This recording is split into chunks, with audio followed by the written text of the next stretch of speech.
3장 1절부터 우리 같이 한 목소리로 봉독하겠습니다. 시작.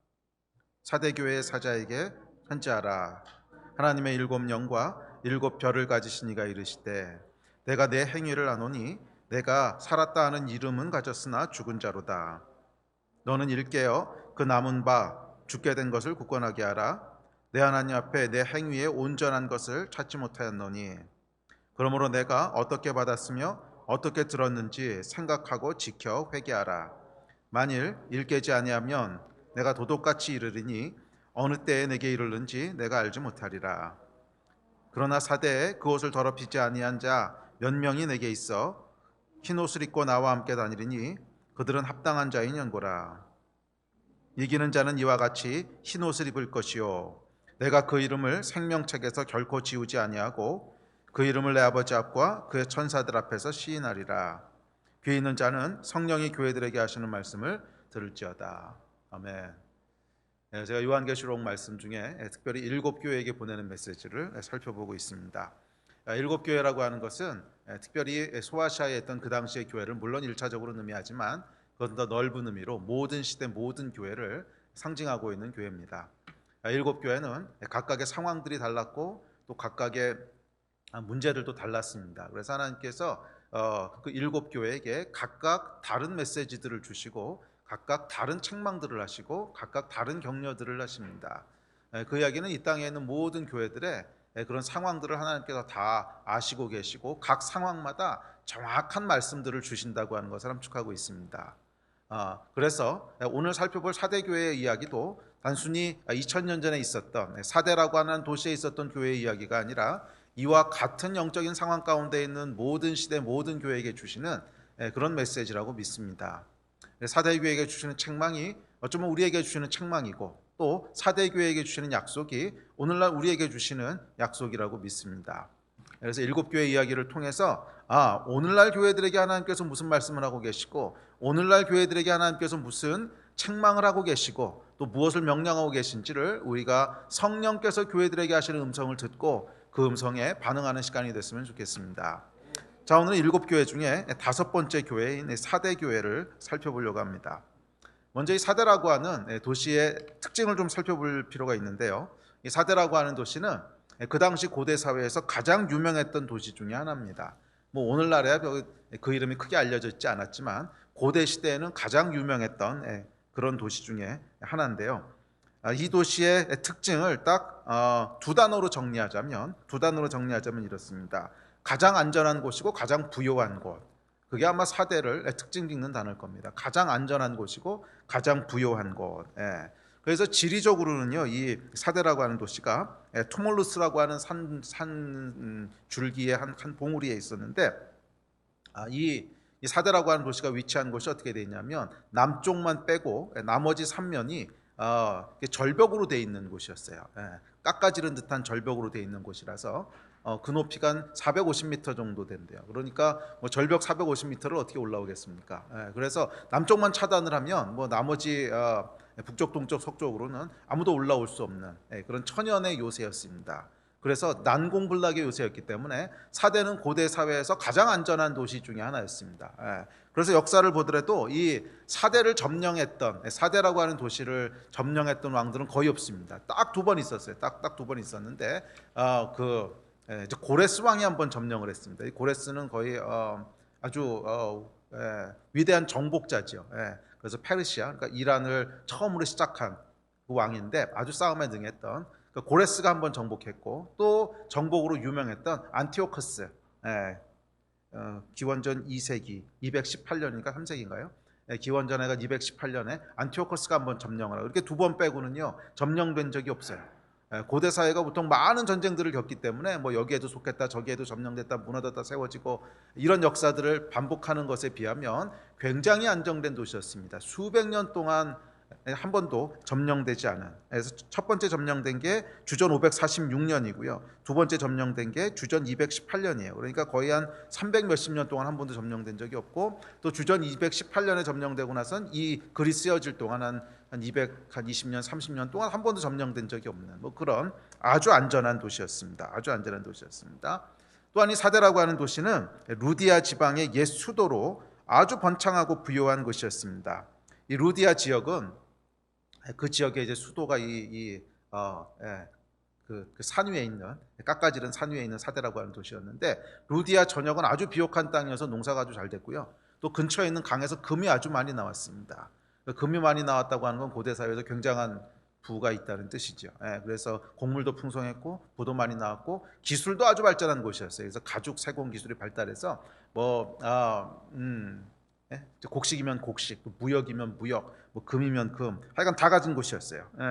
그래서 이 사대는 교역을 통해서 또 농사를 통해서 큰 부를 누렸습니다. 그래서 사대는 딱 두 단어로 정리될 수 있는데 가장 안전하고 가장 부유한 곳이에요. 참 살기 좋은 곳이죠. 아주 살기 좋은 곳입니다. 가장 안전하고 가장 부유한 거니까 오늘날 좀 미국 같은 곳이겠네요.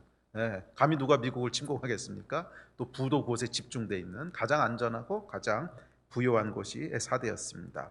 자, 그래서 이 사대 사람들은 어땠냐면 이런 이유로 인해서 긴장감이라든지 도전의식이라든지 이런 건 거의 없었어요. 거의 없었어요. 긴장감이나 도전의식보다는 안일함과 무기력함에 훨씬 익숙해져 있었습니다. 안일함과 무기력함에 훨씬 익숙해져 있었고요. 더욱이 사대를 점령했던 이 정복자 두 명 있었죠. 그러니까 안티오코스하고 고레스는 우민 정책을 썼습니다. 그러니까 그곳을 아주 살기 좋게 해줘서 이런데 우리가 반란을 해 이런 거 있잖아요. 워낙 잘 대해주니까 그냥 이 안에 사는 게 편하네. 그래서 우민 정책을 써서 굳이 여기서 독립할 생각을 한다든지 굳이 뭔가 새로운 일을 꾸민다든지 그렇게 하지 않도록 우민 정책을 썼습니다. 그래서 사대는요 아주 방탕한 도시였고 방탕, 쾌락, 사치, 부패 그런 것이 만연한 도시가 되었습니다. 자, 그리고 이런 사조가 교회 안에도 큰 영향을 미쳤을 것을 우리가 알 수 있습니다.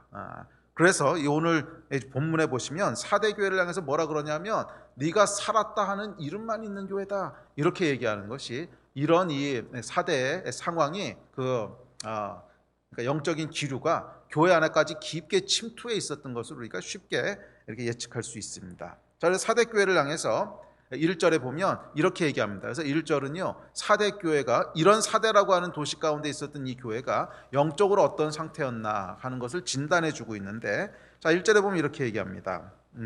자, 우리 1절 같이 읽읍시다. 시작. 사대 교회에게 사자에게 편지하라. 하나님의 7 영과 7 별을 가지신 이가 이르시되 내가 내 행위를 아노니 내가 살았다 하는 이름은 가졌으나 죽은 자로다. 자, 이게 사대 교회를 향한 영적인 스테이트먼트예요. 네가 이름은 가졌어. 교회라고 하는 이름은 있어. 수원 하나교회라고 하는 이름은 있고 무슨 제일교회라고 하는 이름은 있고 이름은 있는데 미안하지만 너는 실제로는 죽은 교회야. 이게 사대 교회를 향한 판결이었다는 거예요. 영적으로는 뭐라고 지금 판결하고 있냐면 너는 이름은 있지만 이름만 있는 교회지 영적으로는 사실상 죽은 교회야. 아무런 생명력도 없는 교회야. 그것이 사대 교회를 향한 성령님의 하나님의 판단이었습니다. 판결문이었습니다. 스테이트먼트였어요. 자, 사대 교회가 어떤 교회였는지 여러분 쉽게 추측이 되시죠. 사대 교회는 모양은 있습니다. 행위는 있습니다. 모임도 있습니다. 프로그램도 있습니다. 모양은 다 갖추고 있어요. 이름도 있습니다. 사대 교회라고 하는 이름도 있는데 영적인 생명력은 없었다는 거예요. 껍데기만 남아있는 육적인 교회였습니다. 교회는 여러분, 교회를 교회되게 하는 것은 뭐냐면 보여지는 조직이 아닙니다. 교회를 교회되게 하는 것은 숫자도 아닙니다. 교회를 교회되게 하는 것은 건물은 물론 아니고요. 교회를 교회되게 하는 것은 많은 활동과 프로그램도 아닙니다. 이건 다 육적인 요소들이고 그런 요소가 필요 없다는 뜻은 아닙니다. 그러나 이것은 다 육적인 요소들이고 교회를 진짜 교회되게 하는 것은 그 안에 성령님의 임재가 있느냐는 거예요. 그 안에 성령의 역사가 있느냐는 거예요. 그 안에 영이 살아서 움직이고 역사하느냐는 거예요. 그 안에 영이 깨어 있느냐는 거예요. 그래서 교회를 교회되게 하는 것은 영이라는 거예요. 영적인 생명력이 있냐는 거예요. 그 영적인 생명력이 있을 때 교회는 비록 눈에 보이는 것들이 좀 부족하고 비록 눈에 보이는 것들이 조금 어눌해도 그 교회는 살아있는 교회입니다. 그러나 아무리 잘 갖춰져 있고 아무리 모든 것이 완벽해 보이고 아무리 많은 액티비티를 하고 있고 아무리 많은 영향력을 사회 가운데 미치는 것처럼 보여도 그 교회 가운데 영적인 생명력이 없으면 그 영향력은 무슨 영향력이겠어요? 영적인 영향력이 아닌 거지요. 그냥 육적인 영향력이고, 그냥 좋은 일이고, 그냥 사회에 뭔가 득이 되는 일을 한 것일 뿐이지 영적인 영향력을 미친 건 아니라는 거예요. 이 사대교회를 통해서 우리가 들어야 될 가장 중요한 메시지입니다. 교회를 생명력 있게 하는 것은 모양이 아니고 이름이 아니고 행위가 아니고 뭐예요? 영이라는 거예요. 영이 살아있어야 된다는 거예요. 영적인 생명력이 있어야 된다는 거예요. 그럴 때 그 교회가 살아있는 교회가 됩니다. 아무리 이름이 있고 모양이 있고 건물이 있고 조직이 있고 사람이 있고 다 갖추고 있어도 그 안에 영적인 생명력이 없으면 네가 살았다 하는 이름은 있으나 사실은 죽은 교회로다. 이게 하늘로부터 받게 되는 판단입니다. 자, 그래서 여러분, 사대교회에게 예수님을 뭐라고 계시하세요? 이 교회마다 계시하는 예수님의 모습이 다르죠. 어떨 때 뭐 불꽃 같은 눈으로 계시하시기도 하시고 다 다르게 계시하는데, 사대교회에겐 뭐라고 계시하나 보십시오. 7 영과 7 별을 가지신 이라고 그렇게 계시합니다. 자, 각 교회마다 계시되는 예수 그리스도의 모습이 그 교회의 영적인 상황을 반영하고 있는 거죠. 딱 필요한 모습들을 계시하고 계신 건데, 사대교회에게 계시된 모습은 뭐냐면 7 영과 7 별을 가지신 분이세요. 7 영과 7 별은 우리가 1장에서 살펴봤습니다. 1장 예수님의 그 모습을 묘사할 때 7 영이 뭐고 7 별이 뭔지를 살펴봤는데, 7 영은 완전한 영, 성령님에 대한 얘기입니다. 뭐 이건 뭐 해석도 필요 없지요. 7 영은 7이라고 하는 완전 숫자를 써서 완전하신 영, 그래서 성령님을 얘기하는 겁니다. 7 별은 뭐라 그랬죠? 7 별은 1장에 보면 뭐라 그랬냐면 7 별은 7 교회의 사자라 이렇게 돼 있습니다. 근데 사자라고 하는 거의 원어를 보면 그것은 메신저라고 하는 뜻입니다. 천사 또는 메신저라고 하는 뜻이에요. 그래서 7 별에 대한 해석을 할 때 뭐라 그랬죠? 그래서 어떤 사람들은 그것을 그 교회를 지키는 천사라고 해석하기도 하고, 또 어떤 사람들은 그 교회에 있는 사도적인 리더십이라고 해석하기도 하고, 신학자들마다 해석이 좀 달라요. 그런데 한 가지 공통된 건 뭐냐면 그 교회에 말씀이 전해지고 있는 메신저라는 거예요. 그것이 공통적인 특징이고, 또 7 별이라고 했을 때 그 그 별의 헬라어의 원어의 의미에 가장 가까운 거예요. 자, 그래서 7 영이라고 하는 것은 성령님을 상징하고 있다면 7 별이라고 하는 것은 메신저, 즉 말씀을 상징하고 있다는 거예요. 자, 그러니까 교회가 죽었다 했는데 그 죽은 교회에게 계시되는 예수님은 성령과 말씀으로 계시되는 분이세요. 자, 그러니까 여러분, 죽은 이유가 뭐라는 거예요? 성령과 말씀이 없으면 죽은 교회라는 거예요. 성령과 말씀이 없으면 죽은 교회라는 거예요. 오늘날 여러분, 한국 교회 안에도 거세게 일어나는 영적인 도전 중에 하나가 인본주의 기독교입니다. 정말 깨어 있으셔야 돼요. 정말 깨어 있으셔야 돼요. 인본주의 기독교는 여러분, 좋은 얘기를 할까요? 나쁜 얘기를 할까요? 좋은 얘기를 합니다. 인본주의 기독교는 무슨 얘기를 하냐면 사회적인 책임을 얘기하고 빛과 소금이 될 것을 얘기하고, 오해하진 마십시오. 빛과 소금이 되는 것이 예수님의 뜻이 아니다, 이런 얘기가 아니에요. 당연히 그렇게 해야 되지만 잘 들으세요. 좋은 얘기를 해요. 선하게 살아야 되고, 양심적으로 살아야 되고, 거짓말하면 안 되고, 사회적인 책임이 있고, 가난한 자들 돌봐야 되고, 다 좋은 얘기를 합니다. 그런데 그 안에 영과 말씀이 없는 거예요. 영과 말씀이 없는 거예요. 그냥 좋은 사람이 되라는 거예요. 속지 마십시오.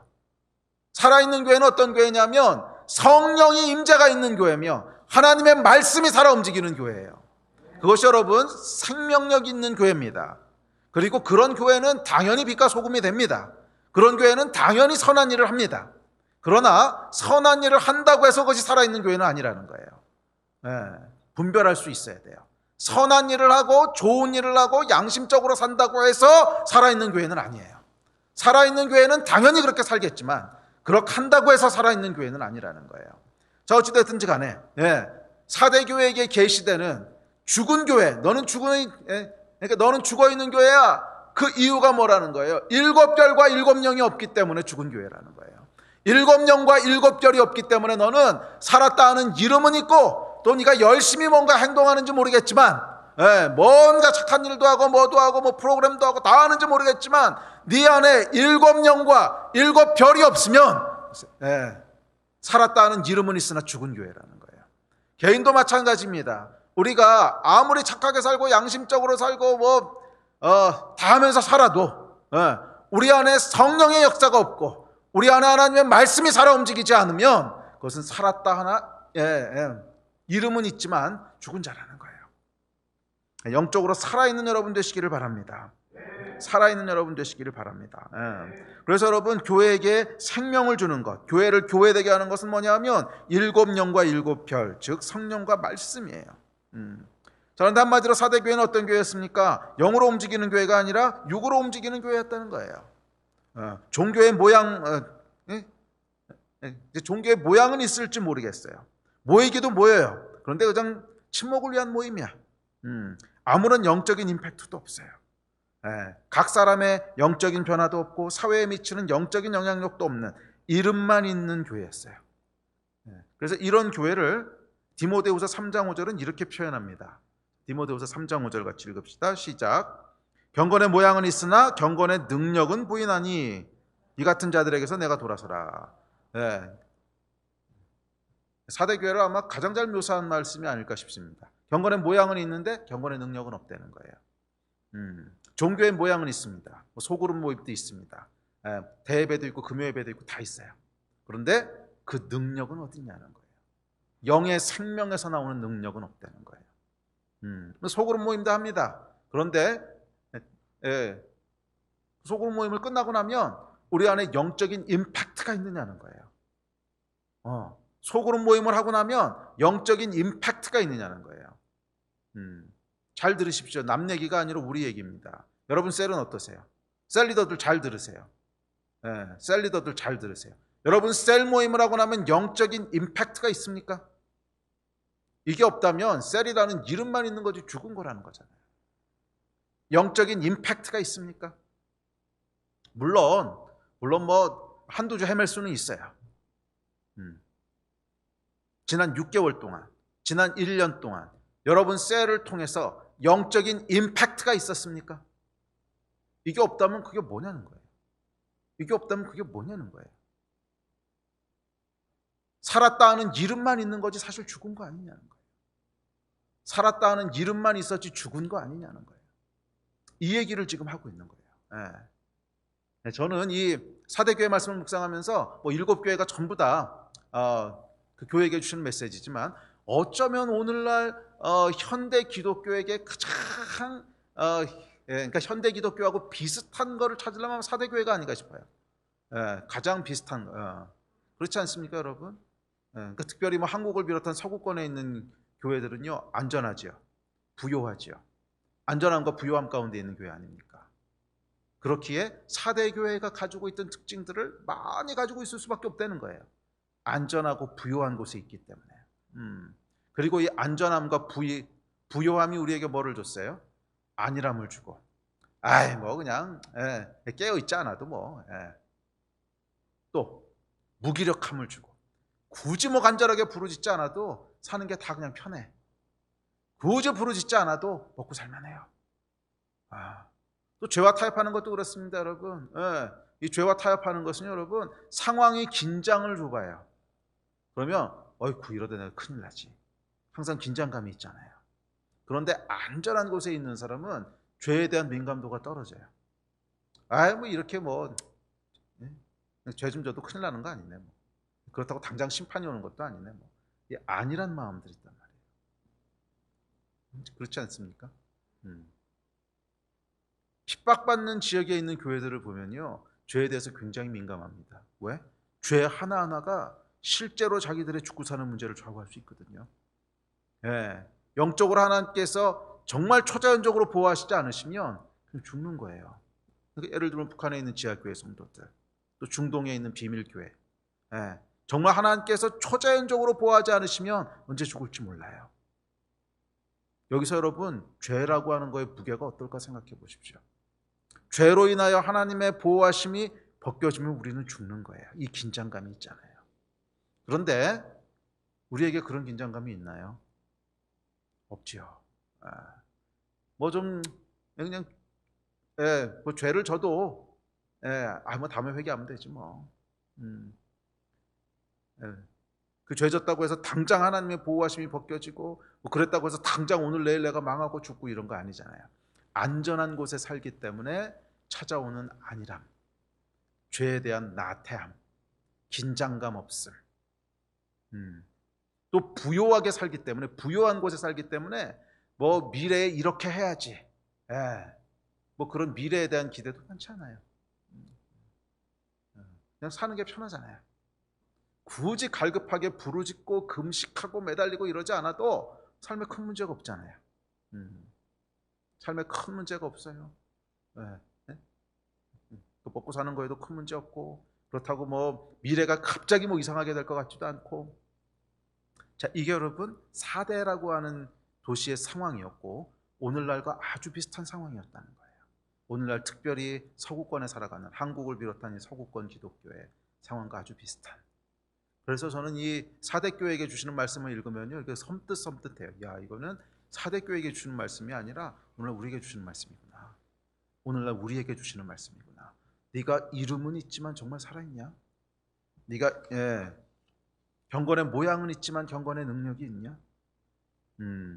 네가 살았다 하는 이름은 가졌으나, 교회라고 하는 이름은 가졌으나 죽은 자로다.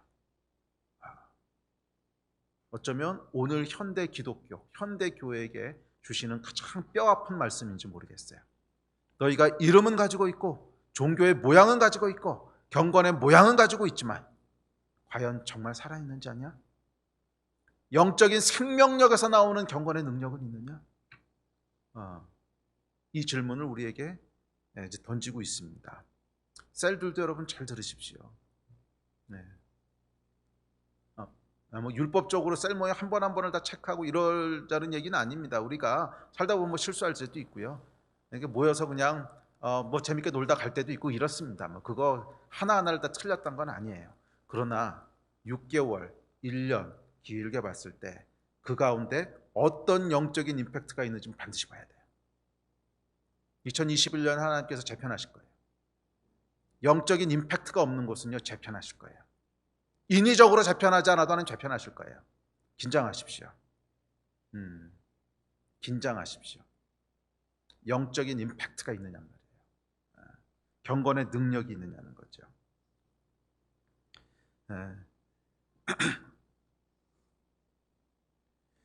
그래서 사대교회는 어떤 교회냐면 경건의 모양은 있으나 경건의 능력은 없는 껍데기 교회였습니다.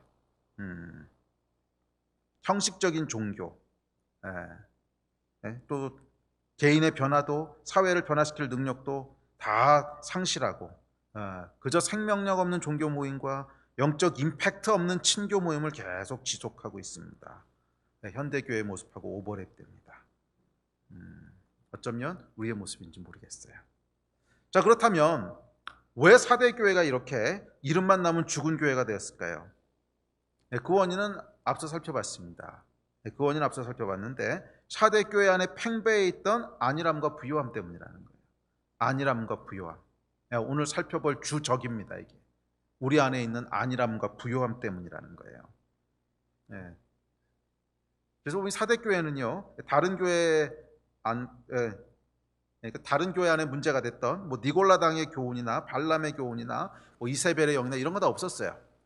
또 외부로부터 핍박이 있었던 것도 아니었어요. 그런데 안에서부터 무너졌어요. 내부로부터 무너졌다는 거예요. 이 사대라고 하는 도시 전체 안에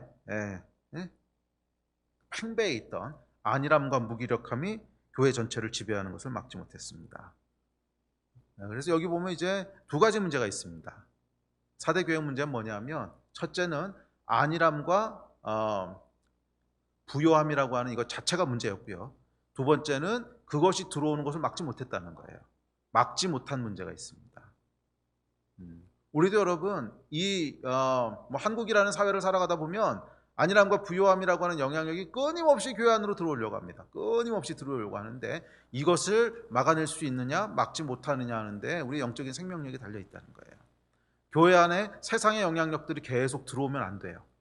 그것이 교회를 지배하면 안 돼요. 오히려 교회에 있는 영적인 생명력이 세상으로 뚫고 나가야 되는데 그러니까 이게 뭐하고 똑같냐 하면 삼투압하고 똑같아요. 삼투압하고 압력이 센 곳이 압력이 약한 곳으로 결국 침투해 들어가는 거예요. 압력이 센 곳이 압력이 약한 곳으로 침투해 들어가는 거예요. 그래서 교회 안에 끊임없이 그 영적인 생명력에 의해서, 성령님에 의해서 끊임없이 이렇게 펌프질되는 생명력이 있어야 돼요. 끊임없이 이렇게 막 펌프질하듯이 우리 안에 생명이 넘쳐나는 것이 있을 때 교회 안에 압력이 강해지면서 그것이 세상으로 뚫고 나가게 되는데, 이렇게 그렇지 않고 교회 안에 영적인 생명력이 없어요. 그러면 세상 안에 있는 이 부요함과 안일함이라고 하는 그러니까 영적인 공기가 더 강력해지면서 교회 안으로 침투해 들어오는 거예요. 이것을 막지 못한 것이 사대 교회의 실패의 원인이었습니다.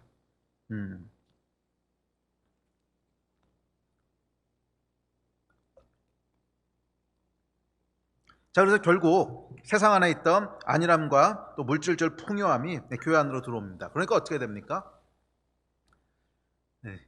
이제 그러면 어떻게 되냐면요, 미래에 대한 비전이라든지 새로운 도전이라든지 그런 것들이 다 죽어요. 왜? 살만하거든. 도전하고 있다는 말 없어요. 왜? 그냥 아니라고, 안일함과 부요함 속에서 살기 좋네, 뭐 살만하네, 거기에 그냥 주저앉아 버려요. 무기력해져요. 이 안일함과 부요함이라고 하는 현대 서구 사회의 이 영적인 공기가 교회 안으로 들어오게 하면요, 교회가 움직이지 않습니다. 교회가 도전하지 않아요. 교회가 사명을 따라가지 않아요.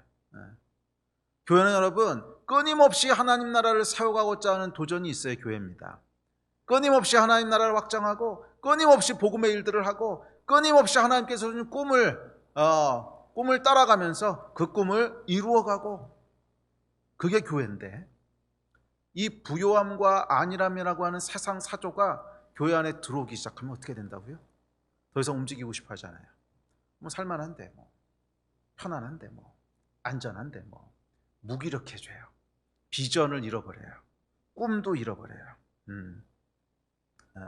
부족한 것도 없고, 아쉬운 것도 없고, 위기도 없고, 핍박도 없습니다. 그러자 비전도 없고, 꿈도 없고, 사명도 없어져요. 아까 얘기했던 죄에 대한 감각도 없어져가요. 위기감이 없으니까 안전이 보장돼 있다고 생각하면요, 안전이 보장돼 있다고 생각하면 사람들은 죄에 대한 감각이 없어져요. 죄에 대한 감각.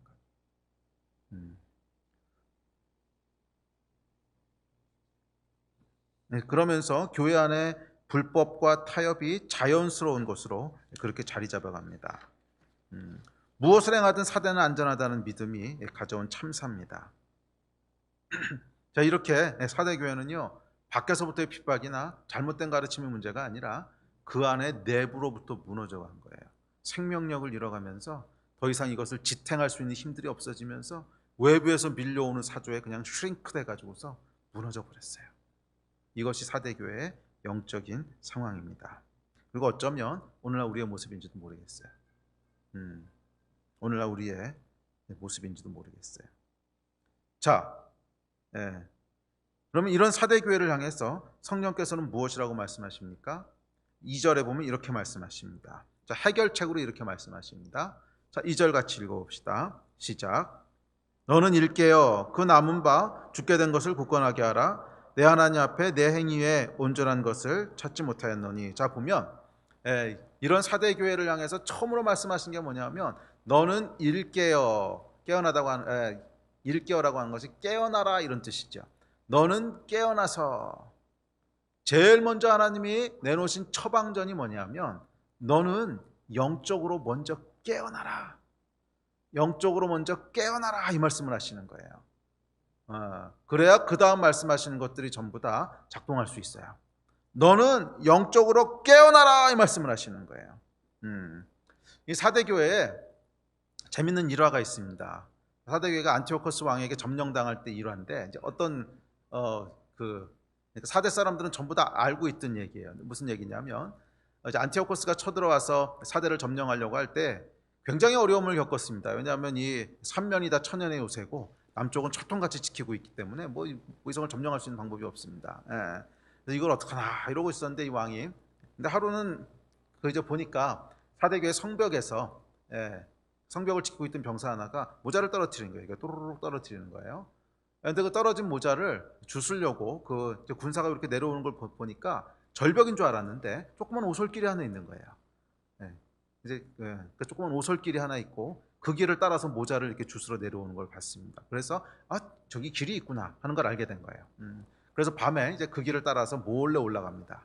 몰래 올라가서 보니까 지키는 사람이 거의 없어요. 거의 한두 명 정도 지키고 있는데 다 깊은 잠에 빠져 있는 거예요. 그래서 그 길을 타고 올라가서 결국 성을 점령하게 됩니다. 그래서 이 이야기를 전부 다 사대 사람들이 알고 있어요. 자, 그 이야기는 뭐냐면 결국 졸고 있었던 것이 사대의 운명을 결정했다는 거예요. 그래서 사대 교회를 향해서 성령님 뭐라 그러시냐면 너는 깨어 있으라, 일깨어라 이 말 들었을 때 듣는 사람이 어이쿠 이러다 죽는 거구나 하는 거를 다 알았을 거라는 거예요. 자, 이 말을 하고 있는 겁니다. 사대 교회가 왜 망했는지 생각해봐라. 교회가 아니고 사대가 왜 그 적군에게 점령이 되고 사대라고 하는 도시가 왜 망했는가를 생각해봐. 너희가 졸다가 그렇게 된 거 아니야. 깨어나야 돼. 너희는 깨어 있어야 돼. 이 이야기를 지금 사대교회에게 하시는 것입니다. 영이 잠들어 있으면 여러분 결국 죽는 거예요. 그래서 현대교회에게 주시는 가장 중요한 명령은 뭐냐면 깨어 있으라는 거예요. 영이 깨어 있으라는 거예요. 교회는 여러분 영이 깨어 있어야 되고 또 각 개인도 영이 깨어 있어야 돼요. 영이 깨어 있으십니까? 저와 여러분 어떠십니까? 영이 깨어 있으십니까? 이 영이 깨어 있도록 끊임없이 근신해야 돼요. 끊임없이 우리 영이 깨어 있도록 해야 돼요. 영이 여러분 잠들게 되면 어떤 증상들이 나타나는 줄 아십니까? 영이 잠들게 되면요, 영적인 감각이 없어집니다. 영적인 감각이 없어지고, 영적인 감각이 없어진다고 하는 것은 뭐냐면 우리 카이로스 할 때 다 배웠죠. 영은 뭐예요? 갈망을 주는 거예요. 갈망을. 그래서 영이 잠들게 되면 갈망이 없어져요. 갈망이. 갈급함이 없어져요. 갈급함이 없어지고 갈망이 없어져요. 그러면 제일 먼저 나타나는 증상이 뭔지 아십니까? 예배가 시큰둥해져요. 예배를 여러분 살아있게 하는 것은 뭐냐면 갈망이거든요. 영혼을 향한 갈망, 하나님을 향한 갈망, 은혜를 향한 갈망, 그게 예배를 살아있게 하는데 영이 죽게 되면요, 영이 잠들게 되면 갈망이 없어져요. 그래서 예배가 식습니다. 오늘 여러분의 영이 깨어 있는지 잠들어 있는지를 볼 수 있는 제일 정확한 시금석은 뭐냐면 예배를 향한 갈망을 보는 거예요. 예배를 향한 갈망을 보는 거예요. 예배에 대한 기대를 보는 거예요. 지금 이 예배를 시청하고 계신 많은 시청자 여러분, 금요일 9시를 기다리십니까? 금요일 9시를 정말 오매불만 기다리십니까? 이게 영이 깨어 있는 거예요. 영이 잠들게 되면요, 어이쿠 9시 넘었네. 오늘 예배 있었는데. 이 증상이 나타나기 시작해요. 이 증상이 나타나기 시작해요.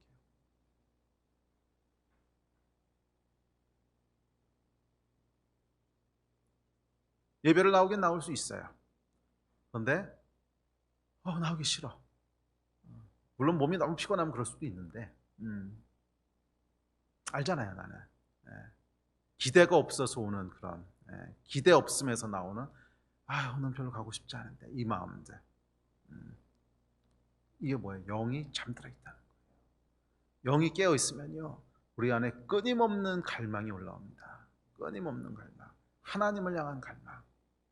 내가 오늘도 하나님을 만나야 되는데, 내가 오늘도 성령님과의 인카운터가 있어야 되는데, 오늘도 하나님의 말씀을 들어야 되는데, 내가 오늘도 하나님의 나라를 사모하는데, 이 갈망이 우리를 예배로 계속 몰아오게 돼 있어요. 예배는 여러분 영이 살아있는지 잠들고 있는지에 대한 시금석이에요. 만약에 예배 시간에 존다, 무슨 뜻일까요?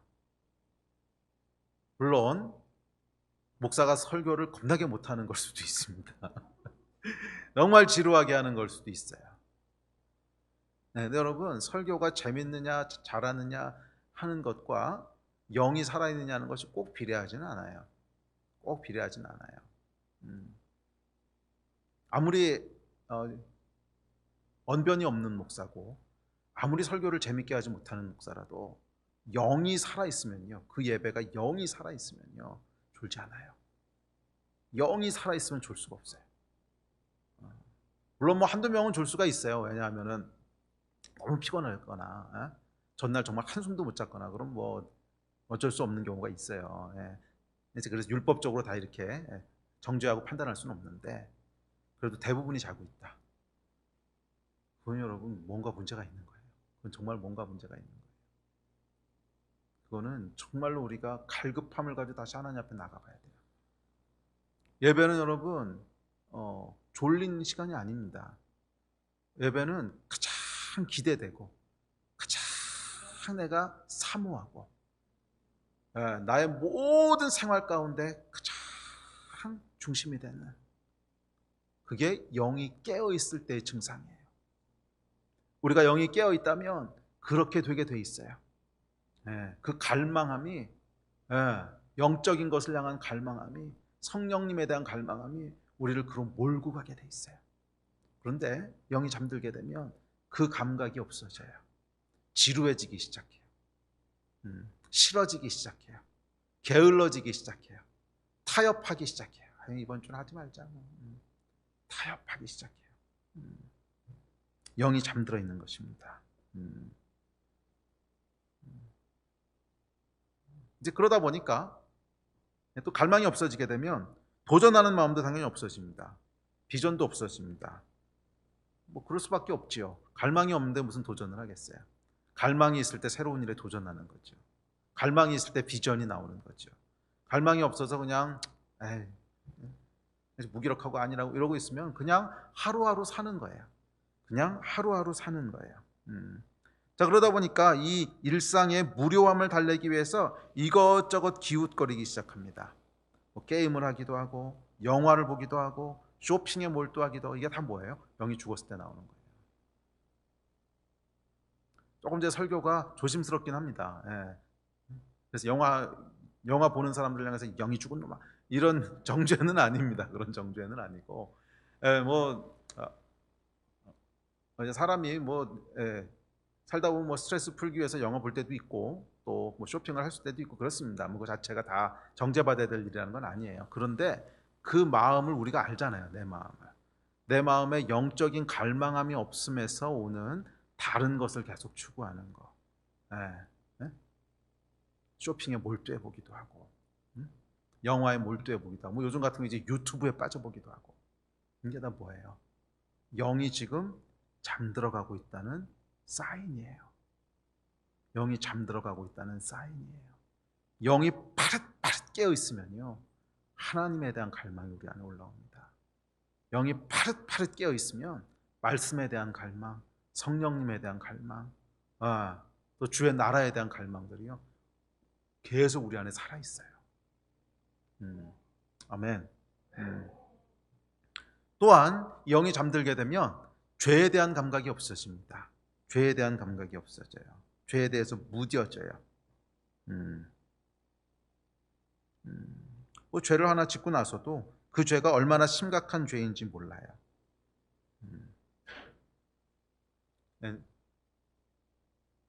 그러다 보면 우리 안에 이 성령께서 주시는 갈망이 없어지잖아요.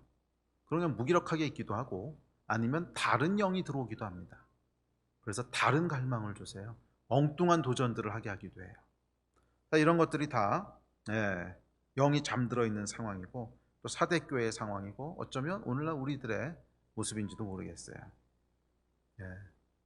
그래서 영적인 무기력함 속에서 육만 살아서 움직이는, 영이 잠자고 있기에 당연히 세상에 영향력을 미치지 못하는 것뿐만 아니라 세상의 영향력이 오히려 우리 안으로 들어오는, 왜? 밀어낼 수 있는 힘이 없으니까. 성령께서 역사하시고 성령께서 생명력을 팍팍팍 이렇게 불어넣어야 이 안에서부터 이게 흘러나가는 영향력이 나오는데 이 안에 아무것도 없어요. 그냥 아무 생명력도 아무 갈망도 없어요. 허해요. 비었어요. 그러면 세상에 있는 물결이 그냥 우리 안으로 들어오는 거죠. 자, 이것이 어쩌면 오늘날 우리의 모습이고 또한 사대교회의 모습이었습니다. 그래서 성령께서 뭐라 그러시는 거예요? 제일 먼저 하시는 말씀이 깨어나라 그러는 거예요. 깨어나라. 잠자는 영혼들은 깰지어다. 잠자는 영혼들은 깨어날지어다. 그 안에 영혼을 향한 갈망들이 다시 살아날지어다. 그 안에 하나님의 나라를 향한 갈망들이 다시 살아날지어다. 예배를 향한 갈증들이 다시 살아날지어다. 내 영아 깰지어다. 내 영아 깰지어다. 할렐루야. 사대교회를 향한 첫 번째 진단이었어요. 영아 깰지어다. 너희가 영적으로 깨어날지어다. 영적으로 깨어날지어다. 스스로에게 여러분 물어보십시오. 마지막으로 여러분 안에 성령의 감동이 있었던 것이 언제입니까? 마지막으로 하나님께서 나를 움직이게 하셨던 것이 언제입니까? 마지막으로 하나님 앞에 부르짖었던 건 언제입니까? 마지막으로 하나님 앞에 울었던 것은 언제고 은혜 받았던 것은 언제고? 잘 한번 돌아보세요. 깨어있는 자는 움직여요. 영이 깨어있는 자는 은혜 가운데 있어요. 혹시 그 기간이 길어졌다면 지금 성령께서 하시는 말씀을 들으십시오. 오늘 이 예배가 어쩌면 여러분을 향한 초대인지 모르겠어요. 영아 깰지어다. 내 영아 깰지어다. 내 영아 깰지어다. 잠에서 깰지어다. 아멘. 시편 57편에서 다윗이 이렇게 얘기합니다. 시작. 내 영광아 깰지어다. 비파야 수금아 깰지어다. 내가 새벽을 깨우리로다. 아멘. 이 말씀 여러분 가운데 임하는 시간이 되기를 주의 이름으로 축복합니다. 자, 그렇다면 어떻게 해야 영이 깹니까? 어떻게 해야 영이 깹니까? 적어도 여러분 내 스스로 내적인 각성에 의해서 영이 깨어나는 것은 제가 본 적이 없어요. 죽은 사람이 어떻게 스스로 살아나겠어요? 깊게 잠든 자가 어떻게 스스로 깨겠어요? 영이 깨어나기 위해서는요, 깨우는 소리 또는 깨우는 흔드심을 들어야 돼요. 그래서 오늘 사대교회에게 주시는 말씀의 결론이 뭐였냐면 6절에 이렇게 얘기합니다. 시작. 귀 있는 자는 성령이 교회들에게 하시는 말씀을 들을지어다. 이거 깨어나라고 말씀하시는 성령의 음성을 들어야 되는 거예요. 그래야 우리가 깨어나는 거예요. 깨어나라고 흔드시는 하나님의 흔드심을 들어야 되는 거예요. 그래서 우리가 여러분 깊은 영적인 잠 가운데 있을 때 처음에 여러분 우리가 약간 이렇게 졸리고 졸고 그럴 때는요, 깨어나라고 하는 말씀을 던지세요. 예배를 통해서, 기도를 통해서, 또 주변에 있는 사람을 통해서 영적으로 깨어나라고 이거 말씀을 하세요. 근데 깊게 잠들면 어떻게 되는 줄 아십니까? 깊게 잠들면 흔드세요. 삶을 흔드세요. 삶을 흔드셔서 어이쿠 이게 뭐지? 그렇게 하세요. 그게 여러분 성령의 음성인 걸 들을 수 있어야 돼요. 우리의 삶을 흔드실 때는 어이쿠 지금 깊게 잠들어 있구나, 이 음성을 들어야 돼요. 성령이 교회들에게 하시는 말씀을 들을지어다. 귀 있는 자는 성령이 교회에게 하시는 말씀을 들을지어다. 이 흔들림이 지금 나에게 말씀하시는 거구나. 이 흔들림이 지금 나에게 깨어나라고 하시는 말씀이구나. 이거를 들을 때 우리가 깨어나기 시작하는 거예요. 그런데 아무리 흔들어도 계속 딴짓하고 있습니다. 아무리 흔들어도 이게 영적인 것인 것을 모릅니다. 그럼 못 일어나는 거예요. 혹시 오늘 주께서 여러분을 흔드시고 계신 분이 있다면 주의 음성을 들으십시오. 오늘 내 영아 깰지어다, 이 말씀이 여러분에게 주시는 말씀이라고 느껴지는 분이 있다면 더 늦기 전에 깨어나셔야 돼요. 더 늦기 전에 영이 깨어나셔야 돼요. 또한 다윗은 여러분 자기 영혼을 향해서 계속 선포했어요. 내 영아 깰지어다. 내 영혼아 깰지어다. 왜 그렇게 말씀했는지 아십니까? 성령의 음성을 듣고 싶어서 그런 거예요. 내 입술을 통해서 말씀하시는 성령의 음성이 내 귀로 들려지는 거잖아요. 그래서 여러분 깨어나기 위해서는 기도하셔야 돼요. 부르짖어 기도하셔야 돼요. 내 영아 깰지어다. 내 영아 깰지어다. 깊은 잠에서 일어날지어다. 혹시라도 여러분 가운데 잠자고 있다는 느낌이 있다면 오늘 부르짖어 기도하십시다. 오늘 부르짖어 기도하십시다. 내 영아 깰지어다. 내 영아 깰지어다. 영이 깨어나는 밤이 되기를 주의 이름으로 축복합니다. 자, 이어지는 3절입니다. 우리 3절 같이 읽읍시다. 시작. 그러므로 내가 어떻게 받았으며 어떻게 들었는지 생각하고 지켜 회개하라. 만일 깨지 아니하면 내가 도둑같이 이르리니 어느 때에 내가 이르는지 내가 알지 못하리라. 자, 여기 보면 이제 세 가지를 이어서 말씀하십니다. 네가 생각하고 지키고 회개하라 그러세요. 생각하고 지키고 회개하라. 이것이 영적으로 깨어있는 자가 해야 될 일이고 이 일을 통해서 영적으로 깨어나는 것의 구체적인 내용입니다. 이제 첫째는 뭐하라 그러냐면 생각하라 그러세요. 생각한다고 하는 것의 그 헬라어 원어는 무네모니오라고 하는 단어인데 이 단어는 뭐냐면 염두에 두다, 기억하다 이런 뜻입니다. 다음에 어떻게 받았으며 정확히 뭐라 그랬죠? 어떻게 받았으며 어떻게 들었는지 기억하고 이렇게 말씀하시거든요. 자, 어떻게 받았고 어떻게 들었다고 하는 것은 뭐냐면 무슨 내용을 들었고의 뜻이 아니에요. what으로 돼 있지 않고 how로 돼 있어요. 네가 무언가를 들었고 무언가를 받았는데 네가 무엇을 받았고 무엇을 들었는지를 기억해 이 내용이 아니라 어떻게 받았고 어떻게 들었는지를 기억해 이 내용이에요. 그래서 정확하게 여기서 의미하는 바가 뭐냐면 영이 깬다는 것은 우리가 하나님의 말씀을 받을 때 하나님의 은혜를 받을 때 내가 어땠는지를 기억하라는 거예요. 그 내용을 기억하고 있으라는 뜻이 아니라 내가 어떤 마음으로 받았는지 어떤 감동이 있었는지 내 마음에 어떤 울림이 있었는지 어떤 태도로 받았는지 이것을 기억하라는 거예요. 이것을 기억하라는 거예요. 네. 그러면 여러분 영이 죽었느냐 깨었느냐 하는 것은 우리가 하나님의 은혜를 받았을 때 하나님의 깨어나라는 말씀을 받았을 때 구원하는 은혜를 받았을 때 그 감동 그때 우리 마음을 계속 유지할 수 있느냐의 싸움이에요.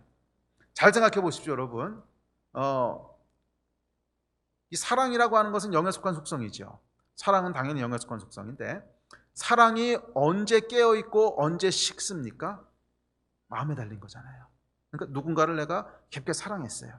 그런데 그 사랑이 잠들었다, 죽었다라고 하는 것은 뭐냐면 그 사람을 사랑했을 때 있었던 마음의 어떤 감동, 마음의 어떤 상태, 그게 없는 거죠.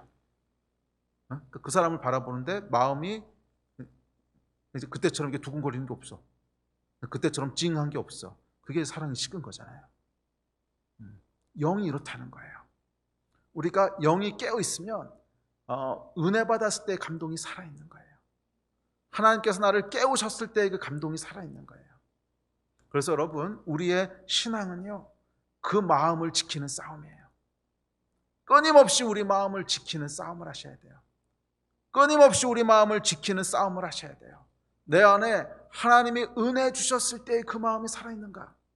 내가 성령의 음성을 들었을 때의 그 감동과 충격이 살아있는가? 내가 처음으로 하나님을 만났을 때부터 시작을 해서 또 중간중간 하나님께서 하셨던 많은 은혜의 시간들이 있는데 그 마음과 그 감동과 그 태도가 계속 살아있는가? 이거를 유지할 수 있는가 없는가? 그게 여러분 영이 깨어있는가 잠들었는가를 가르는 것입니다. 그래서 여러분 무릇 지킬 만한 것 중에 마음을 지키라고 했어요. 우리의 마음을 계속 식지 않도록 지켜야 돼요. 계속 마음이 변하지 않도록 지켜야 돼요. 그것을 기억해야 돼요. 그래서 우리가 매일 예배의 자리에 나가고 매일 기도와 말씀의 자리에 나가는 것은 이것을 기억하기 위해서예요. 네. 매일 아침 우리가 하나님 앞에 나가서 기도하고 매일 밤 우리가 말씀 앞에 나가서 하나님을 대면할 때 하나님께서 나에게 주셨던 그 은혜와 성령께서 나에게 행하셨던 일들이 다시 리마인드 되고 또 다시 리마인드 되고 그래서 그때의 감동이 다시 살아나고 그때의 은혜가 다시 우리 마음을 움직이고 이것을 매일매일 리마인드 하는 거예요. 이것을 매일매일 리마인드 하는 거예요. 이것을 잊어버리는 사람은 이것을 잃어버리는 사람은 결국 마음을 잊어버리게 돼요. 매일매일 하나님 앞에 리마인드 하지 않는 사람은 절대 영적으로 깨어있을 수가 없어요. 이틀이 지나고 3일이 지나고 일주일 지나는데도 전혀 리마인드 하지 않았다. 사람은 여러분 연약한 존재예요. 절대로 마음이 유지되지 않습니다. 계속 리마인드 해야 돼요. 기억하라. 생각하라. 또 이것을 잊어버릴 만하게 할 것을 여러분 삶에 허락하지 마세요. 잊어버릴 만한 것을 삶에 허락하지 마세요. 죄는 당연히 감동을 앗아갑니다. 죄뿐만이 아니라 무언가 다른 것에 과도하게 몰두하는 것도 마찬가지예요. 주의 일에 몰두하는 것 말고는요.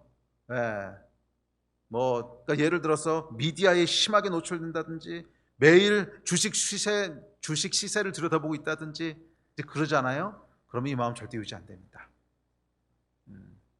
이 마음 절대로 유지 안 됩니다. 근데 저도 옛날에 초신자 때는 뭐가 뭔지 잘 몰랐어요. 근데 이제 한 30년, 40년 생활을 하다 보니까 저 일은 내가 하면 저거는 죄는 아니지만 뭐 굳이 죄라 그럴 건 아니지만 저거 하게 되면 내 영이 무뎌지겠구나 하는 감각이 있어요. 저거는 그냥 아예 시작하지 말아야지. 저걸 하게 되면 내 영이 무뎌지겠구나. 무슨 말인지 아시죠? 그러면 여러분 그거는 선을 긋을 줄 아셔야 돼요. 딱 선을 그어야지. 그거 선 긋지 않으면요, 뭐 죄는 아닐 수 있어요. 그렇지만 우리 영이 무뎌져요. 마음을 지키는 싸움을 하실 줄 알아야 돼요. 영이 깨어있도록 유지할 줄 아셔야 돼요. 영이 깨어있도록 유지할 줄. 자, 두 번째는 지키라고 말씀하셨습니다. 지킨다고 하는 것은 생각보다는 행동에 관련된 단어예요. 행동에 관련된 동사예요. 그래서 구체적으로 순종하라는 거예요. 주께서 주셨던 말씀이 있으면 구체적으로 순종하라는 거예요. 매일 아침 하나님의 말씀을 묵상할 때 주어지는 부담이 있으면 구체적으로 순종하라는 거예요. 순종은 여러분 해보시면 알 거예요. 우리의 영을요 계속 깨어있게 합니다. 순종을 하면요 우리 안에 영이 깨어나요. 순종을 하면 기쁨이 올라오고요, 순종을 하면 갈망이 올라오고요, 순종을 하면 하나님께 더 나가고 싶어져요. 반대로 불순종을 하면 어떻게 되는지 아십니까? 영의 감각들이 무뎌집니다. 불순종하게 되면 하나님 앞에 나가는 부담스럽고요, 예배의 자리가 지루하고요, 점점 영이 무뎌져요. 지키라, 순종의 자리를 지키시라는 거예요. 그리고 마지막으로 회개하라고 그랬어요. 근데 이 회개하라고 하는 단어는 보면 시제가 좀 독특해요. 그 앞에 생각하고 지키라고 하는 것은 계속 반복적으로 그렇게 하라는 거예요. 생각하고 또 생각하고 지키고 또 지키고 이러는 건데, 회개는요 딱 한 번에 딱 한 번에 그렇게 하라는 거예요. 그래서 정확하게는 부정, 과거, 능동태, 명령형으로 쓰여졌는데 그 뜻은 뭐냐면 일회적으로 한 번에 하라는 거예요. 자, 그러니까 이건 뭐냐면 우리의 영이 깨어있지 못하도록 하는 죄에 대해서는 단호하게 돌아서라는 거예요. 단호하게, 점진적으로 조금씩 매일매일 이렇게 하는 게 아니라는 거예요. 죄에 대해서는 여러분 단호하게 끊고 돌아서는 것이지, 죄는요 점진적으로 오늘 조금 내일 조금, 아이고 뭐 죄를 아직 오늘은 10번 졌는데 내일은 9번 짓고 그 다음 날은 8번 짓고 이러는 게 아니라는 거예요. 죄는요 그냥 한 번에 끊고 돌아서라는 거예요. 한 번에 끊고 돌아서라는 거예요. 그 죄는 여러분 우리의 영을 그냥 단번에 죽입니다. 죄는 우리의 영을 단번에 잠들게 해요. 그래서 죄는 여러분 단번에 끊고 회개하고 돌아오지 않으면 결국 우리의 영을 잠들게 합니다. 혹시 여러분 가운데 영을 계속 잠들게 하고 있는 죄가 해결되지 않은 분이 있다면 오늘 회개하고 돌아오십시오. 오늘 회개하고 돌아오십시오. 오늘 그 죄를 끊으십시오. 그 죄를 끊지 않으면 계속 영적으로 잠든 상태로 있을 거예요. 자, 마지막으로 주시는 약속이 있습니다. 우리 예배팀 나오실래요? 5절에 보면 이렇게 약속합니다. 자, 5절 같이 읽읍시다. 시작. 이기는 자는 이와 같이 흰 옷을 입을 것이요 내가 그 이름을 생명책에서 결코 지우지 아니하고 그 이름을 내 아버지 앞과 그의 천사들 앞에서 시인하리라. 자, 이기는 자에게 약속이 있대요. 자, 이 말은 무슨 뜻이냐면 영이 깨어있느냐 잠들었느냐 하는 것은 전쟁이라는 거예요. 이겨야 되는 싸움이라는 거예요. 그냥 자연스럽게 이루어지는 것이 아니라 우리가 이기기 위해서 노력하고 싸우고 또 싸우고 그래야 지켜지는 거라는 거예요. 오늘 예배가 이기는 예배가 되기를 축복합니다. 오늘 예배가 승리하는 예배가 되기를 축복합니다. 영이 깨어나느냐 잠들어 있느냐 하는 것은 싸움이에요. 그것은 우리가 싸워서 이겨야 되는 거예요. 싸워서 이겨야 되는 거예요. 이기기를 여러분 원하십니까? 원하셔야 돼요. 갈망하십니까? 갈망하셔야 돼요. 나는 이기기를 원합니다. 나는 이기기를 갈망합니다. 예. 그 마음이 있으셔야 돼요. 자, 그랬을 때 세 가지 약속을 주십니다. 흰 옷을 입을 것이고 그 이름이 생명책에 기록될 것이고 그 이름이 아버지와 천사들 앞에서 시인 될 것이라고 말씀하십니다. 자, 흰 옷이라고 하는 것은 거룩함의 의미죠. 영적으로 깨어 있을 때 거룩하다라고 하는 것은 뭐냐면 구별됐다 이런 뜻입니다. 영적으로 깨어 있을 때 결국 세상과 구별되는 거예요. 영적으로 깨어 있을 때 세상과 구별되는 거예요. 반대로 얘기하면 영적으로 깨어 있지 않으면 세상과 구별되지 않는다는 거예요. 인본주의 기독교에 여러분 무서운 게 뭔지 아십니까? 세상과 구별되지 않는 거예요. 악하게 산다는 것은 아닙니다. 근데 세상에서도 여러분 선행이라는 게 있잖아요. 세상 사람들도 구제하고요, 세상 사람들도 선행합니다. 그것과 구별이 되냐는 거예요. 안 돼요. 인본주의 기독교는 그게 구별이 안 돼요. 세상과 구별되게 하는 것은 뭐냐면 우리 안에 역사하는 일곱 별과 일곱 영이에요. 세상과 구별되게 하는 것은 단순히 선한 행위와 단순히 착한 마음이 아니라 우리 안에 있는 일곱 별과 일곱 영이에요. 우리 안에 역사하시는 성령님과 우리 안에 역사하시는 말씀이 우리를 세상과 구별되게 하는 거예요. 아멘. 영이 깨어 있을 때 비로소 우리는 흰 옷을 입은 구별된 자가 될 수 있어요. 이것이 여러분 세상에 영적인 임팩트를 미치는 겁니다. 오해하지 마세요. 착각하지 마세요. 의로운 일을 많이 행하고 세상에 선행을 많이 하면 세상이 교회의 임팩트를, 교회의 영향을 받게 될 거다. 천만에. 결과적으로는 우리가 그런 일을 하겠지만 그것이 살아있는 영에서부터 나왔을 때만 영적인 임팩트가 있는 거예요. 단순히 선행을 많이 한다고 해서 영적인 임팩트 안 가요.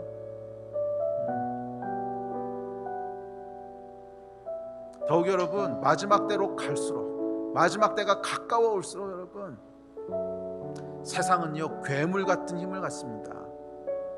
세상은 괴물 같은 힘을 가져요. 구제도요 세상이 더 많이 하고요, 선행도요 세상이 더 많이 하는 것처럼 보여요.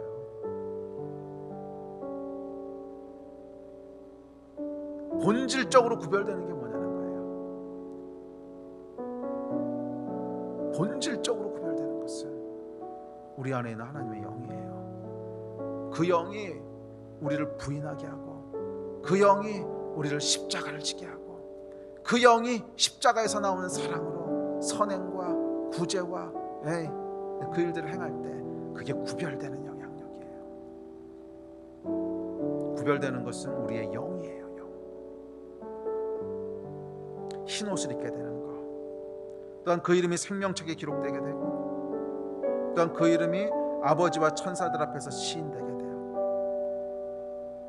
이름으로 끝맺는 것이 여러분 참 흥미롭습니다.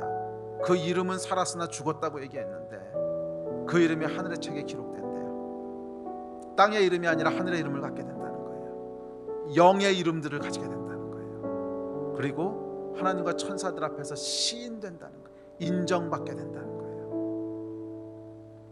이 역사가 일어나게 되기를 주의 이름으로 축복합니다. 이 역사가 일어나게 되기를 주의 이름으로 축복하게 됩니다. 우리 교회도 또 여러분 각 사람도 하나님께 인정받는 자가 되시기를 축복합니다. 천사들 가운데 그 이름이 시인되는 자들이 되기를 축복합니다. 그러기 위해서 여러분 6절 말씀을 다시 한번 읽읍시다. 다시 한번 들읍시다. 시작. 귀 있는 자는 성령이 교회들에게 하시는 말씀을 들을지어다. 아멘. 우리 같이 좀 일어나서 기도합시다. 사대교회를 향해서 성령께서 말씀하셨습니다. 귀 있는 자는 성령이 교회에게 하시는 말씀을 들을지어다. 성령이 교회에게 하시는 말씀을 들을지어다. 세상이 들려주는 음성, 안일함과 부요함에 대한 음성이 아니라 깨어날지어다. 네가 일깨어 일어날지어다. 네가 생각하고 지켜 회개할지어다. 이 성령의 음성을 듣게 되기를 간절히 축복합니다. 이 예배가 여러분 우리의 영을 깨우는 예배가 되기를 축복합니다. 그 시간이 되기를 여러분 소망하십시오. 예 하나님, 오늘 내 영혼이 깨어나는 시간이 되기를 소망합니다. 오늘 내 영혼이 깨어나는 시간이 되기를 소망합니다. 주여 우리에게 말씀하여 주시고 주여 이 성령의 음성을 듣게 하여 주십시오. 기대하십니까? 예, 기대하십시오. 예, 기도하십시오. 우리 같이 한번 소리내어 기도할 때 좀 믿음으로 선포하며 기도합시다. 주여 우리 영혼을 깨워주십시오. 내 영아 깨어날지어다. 내 영아 하늘의 음성을 들을지어다. 내 영아 세상의 소리가 아니라 하늘의 소리를 들을지어다. 내 귀야 뚫릴지어다. 하늘의 음성을 들을지어다. 우리 마음 가지고 주여 세 번 부르짖고 합심해서 기도하시겠습니다.